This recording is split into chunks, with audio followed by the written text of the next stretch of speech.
In the build-up to Borderlands 3, developer Blind Squirrel Games and Gearbox have affectionately brought the first two games up to date, with a 4K texture pack being added to the Handsome Collection, containing Borderlands 2 and the pre-sequel, and of course today, and in focus for this analysis, we also have an entirely updated version of the first classic Borderlands as well, with the Game of the Year edition.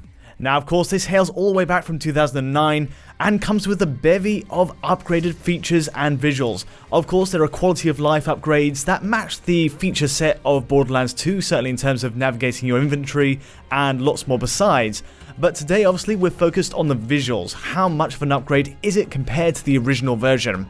Right, so to kick off, I thought the best way to deal with this is in the same manner as my Assassin's Creed 3 analysis, where we basically take the PC version maxed out at 4K, the original version on left, and the remastered version on right. So first up, this is also known as the Enhanced Edition on PC if you have it on Steam. You get this version for free if you own the original Game of the Year edition on PC. All it requires is that you download the whole game over again at 19 gigabytes. That's 19 gigabytes compared to the 12 of the original version, so clearly there's some work going into the textures there, and assets are bulking up the file size overall.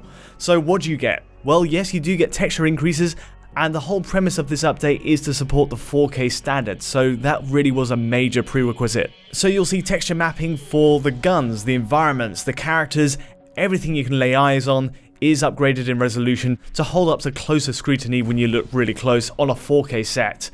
With the visuals being as stylized as they are, it's fair to say they can't push the boat out in many other respects.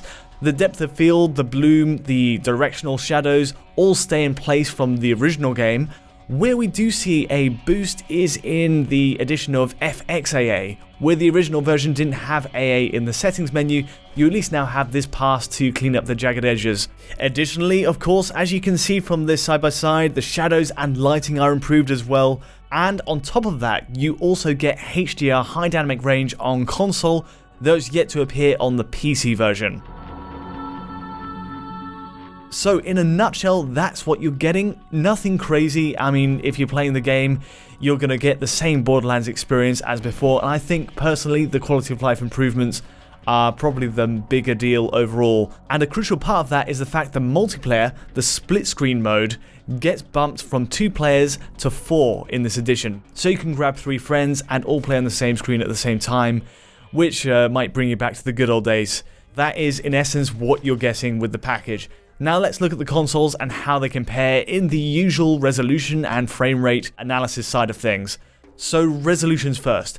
Every console I'm going to cover between the PlayStation 4 and Xbox One family of machines run with a dynamic resolution. Let's start with the base PS4. What you're getting there is a 1080p as the upper bounds, and largely it will stick at that number. But you will see in, say, big firefights with guns with fire augmentations, you're going to get a low of around 1536 by 864, which comes in at about 80% on each axis. That doesn't happen as often as you might expect, and generally it does hold at 1080p as the upper bounds.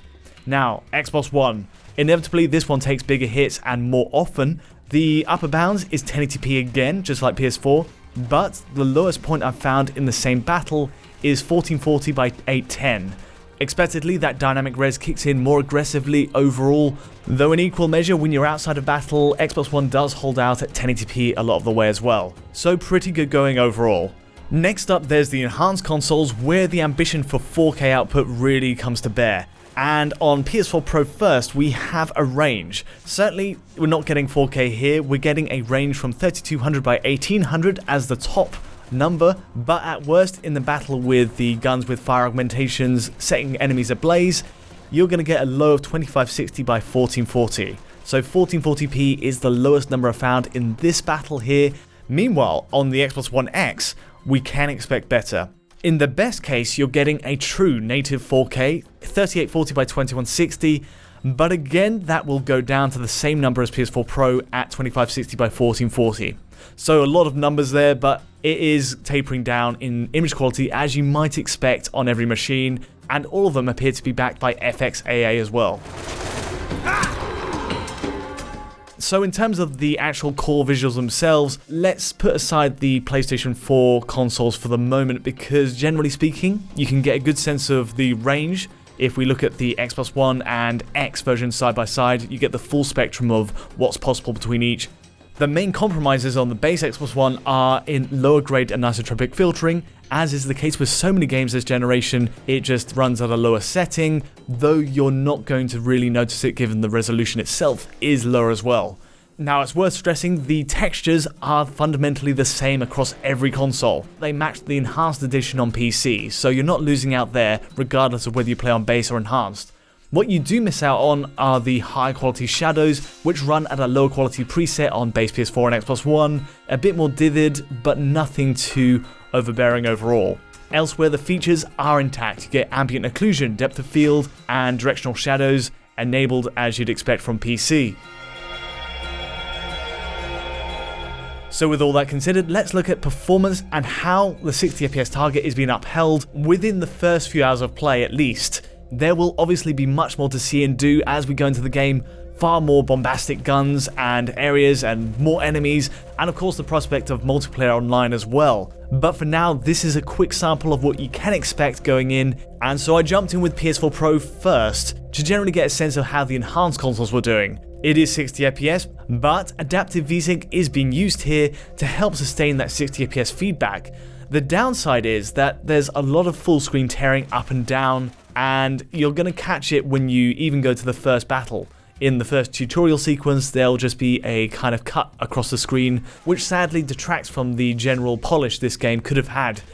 And it goes a little bit further. Even within the first few hours of play, I noticed that the frame rate was tanking a little bit into the 50s, often the mid 50s, though it can potentially go lower here.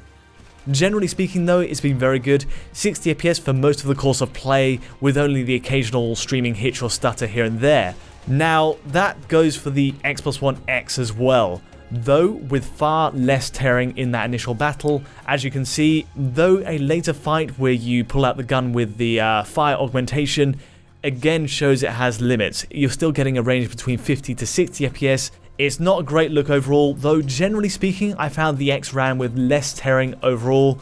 As a general summary, the base consoles also run at the same level of performance overall. You're getting about a 50 to 60 FPS range on each, whether that's the base Xbox One we have here, or moving over to the base PS4. Again, there's tearing up and down the screen in the stress test, but outside of that, it actually runs pretty diligently at 60 FPS, but with screen tear creeping in as you go.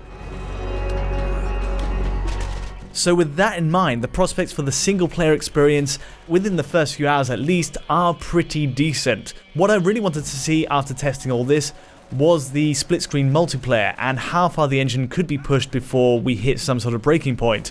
Now, I tested this on the Ps4 Pro with 2 colleagues in the office. I know it's not maxing it out with 4, but still you get a good sense of where it's at. And to put it bluntly, this conversion instead opts for a 30 FPS cap rather than letting it waver up and down, as it probably would have done if you let all the players go in all guns a-blazing. You've got to imagine that's the right call. We wouldn't have wanted an uneven frame rate, and while it does feel jarring jumping from the single player with its 60 FPS to this 30 FPS cap, it makes sense to the end of giving the refresh some consistency as you play.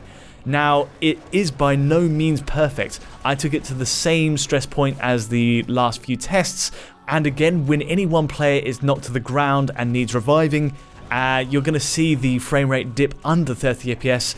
It is disappointing, and again, it is coupled by tearing as well. So the outlook isn't as positive as I thought it would be going in. I thought this would be a slam dunk, you know, taking a last gen game and getting it to run at 60 FPS with 4 players. Certainly, it's not running as fluidly as I'd hoped, but as far as I've played so far, it is at least acceptable from the single player standpoint. Whereas for the split screen mode, I wish this ran better, but in the modern age of online focused multiplayer, I am kind of glad to see this mode make the cut at all. Clearly, Borderlands Game of the Year edition isn't the main event. It's more of an appetizer for Borderlands 3, which will be coming out in October on the current schedule, but at least it's nice to get the first 2 games fully updated to the 4K standard to kind of get us in the mood. Now, port begging really isn't my thing, but I can't help but feel a Switch version of Borderlands would go down really well. Unreal Engine games translate nicely to the hardware as we've seen, and having a co-op shooter with loot would work really well for a handheld, I think. But I think that's one for Gearbox to judge nearer the time. Still, that's all from me today. If you did find this look at Borderlands useful or insightful in any way, please do feel free to give me a like or subscribe. And if you do that, you can go one further by hitting the bell to get notifications as any video lands. To get this video at source file quality, be sure to check out our Patreon at digitalfoundry.net, and to get in touch directly with me or the team, just use Twitter. But from me for now, thanks for watching. You? One more step and it'll be your last. You should have seen the look on your face.